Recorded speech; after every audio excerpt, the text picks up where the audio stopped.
The new Australian of the Year has wasted no time outlining how he wants to use the spotlight, throwing his support behind a republic.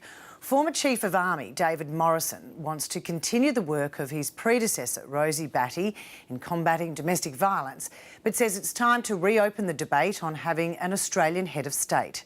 Political reporter Matthew Doran joins us from Parliament House. Matthew, it's a contentious issue to kick off your tenure as Australian of the Year.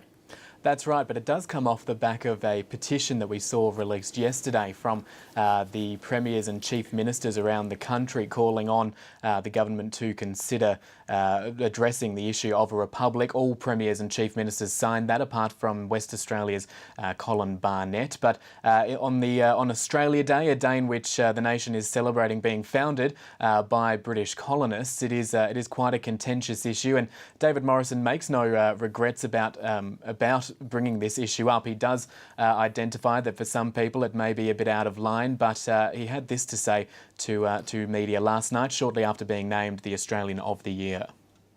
But I am a member of Australia's Republican movement and very proud to be one. And I think that respecting everybody's views on this, that it is probably timely, 16 years after our last referendum, for us as a nation to at least start to have the conversation about where we might want to go in our future. The new Australian of the Year there, David Morrison. Now, Matthew, how have Mr Morrison's comments been received?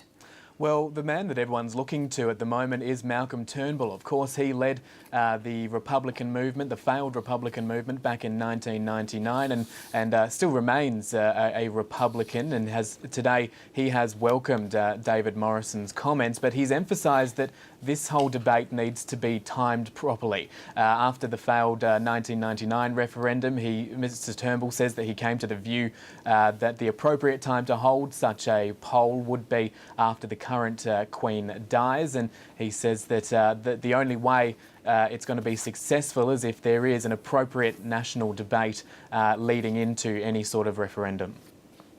I've led a yes case for a republic into a heroic defeat once. I've got no desire to do so again. If you really are committed to Australia becoming a republic, then you want to be sure that the manner and the timing of the referendum is such that it is successful and that it unites rather than divides Australians.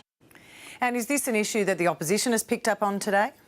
It is. Bill Shorten a short time ago made an Australia Day speech in Melbourne. He is too a Republican and says that with both the leaders of the major parties having expressly noted that they are Republicans, and now with this groundswell of debate about whether or not Australia should indeed have an Australian head of state, he says that the timing is right, and that Malcolm Turnbull is the man who needs to step up and push this along. Let's have the courage to face up to those who disagree with us inside and outside the Parliament. Let's not simply point to the tradition or the past or the failure of a previous generation at the 1999 referendum from discouraging us from ever trying again. The opposition leader Bill Shorten speaking there in Melbourne. Now, it must be pointed out that while we're now discussing a referendum on becoming a republic, the issue of a referendum for constitutional recognition for Indigenous Australians is still on the cards. Mr Shorten was pressed on that in a press conference just after his speech, and he says he is not in a position to comment on the timing, which should come first, if they should both be held at the same time, but he has called on Malcolm Turnbull to get on with the job of bringing forward a referendum on recognising the first Australians in the nation's founding document. Bridget? Matthew Doran, thank you.